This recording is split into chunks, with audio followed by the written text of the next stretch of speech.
When you look at the present situation with COVID, one in which we're now faced with easily the most significant challenge that this country has ever seen, we still cannot get our political opponents to join us in the fight to get people vaccinated. Several of them would have gotten vaccinated because they're very vulnerable. So they have taken a personal decision to get vaccinated. But they continue to subtly undermine the vaccination process. So they'll make comments to the extent that the people do not trust us. They don't trust the government, so they're not getting vaccinated. But in terms of putting energy in the fight and to literally educate our people about how serious it is and how important it is to get vaccinated, who are not on the fence are literally using subterfuge to undermine the vaccination process.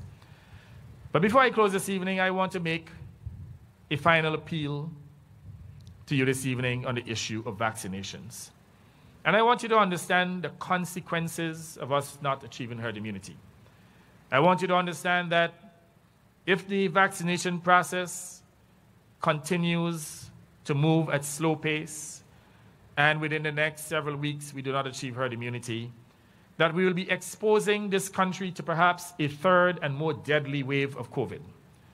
One that will result in possible lockdowns, more deaths, and more hospitalizations. We saw what is happening in Trinidad and Tobago.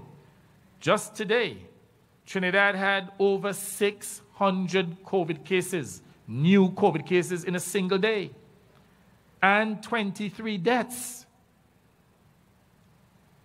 We have an obligation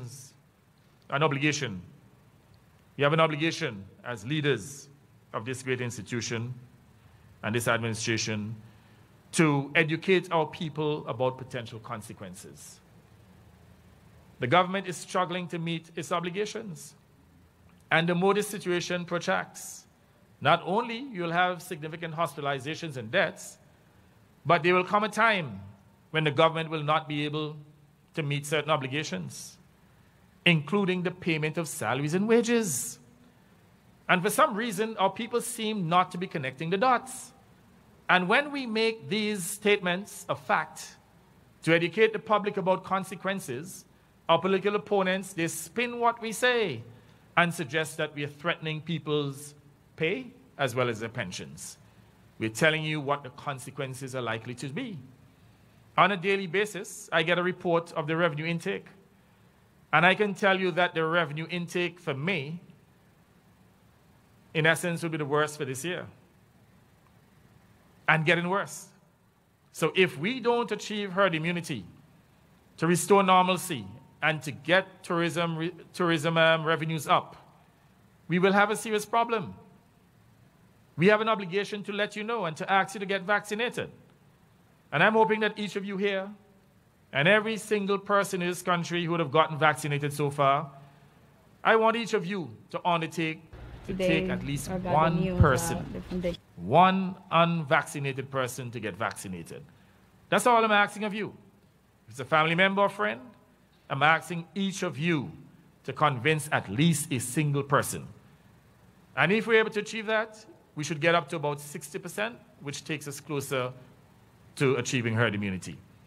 Let us understand, too, that if COVID remains a threat in this country, that the tourists will not come here. They will go elsewhere. If they don't come here, then what do you think is going to happen? Our borrowing options have literally dried up.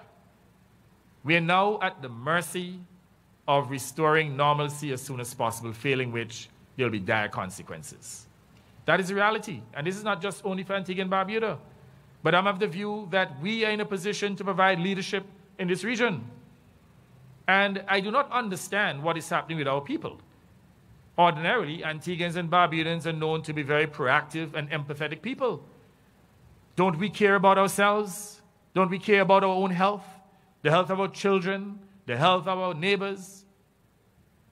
Do we not care about the viability of this country? So taking a vaccine is an exclusively your personal decision based in your constitutional rights and freedoms. You have no obligation to the wider society. You have no obligation to your children and your children's children.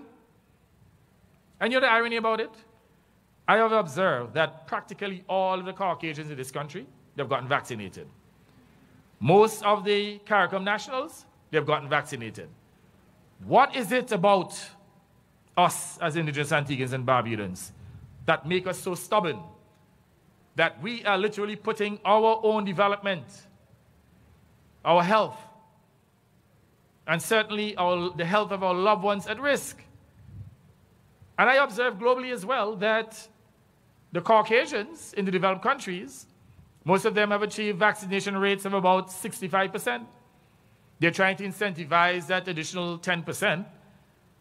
But what it is about us, who are far more vulnerable than those wealthy countries, that we believe that we have the luxury of not getting vaccinated.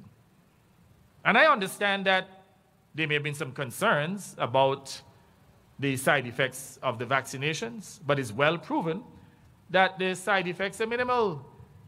Over 1.3 billion people globally have been vaccinated. Not one person has died of being vaccinated. However, millions of people have died from COVID. You'd have seen what is happening in India as well. So I beseech you, I beg you, my dear people, and I have an obligation so to do as your Prime Minister, to get vaccinated in the interests of the country. It is a moral imperative.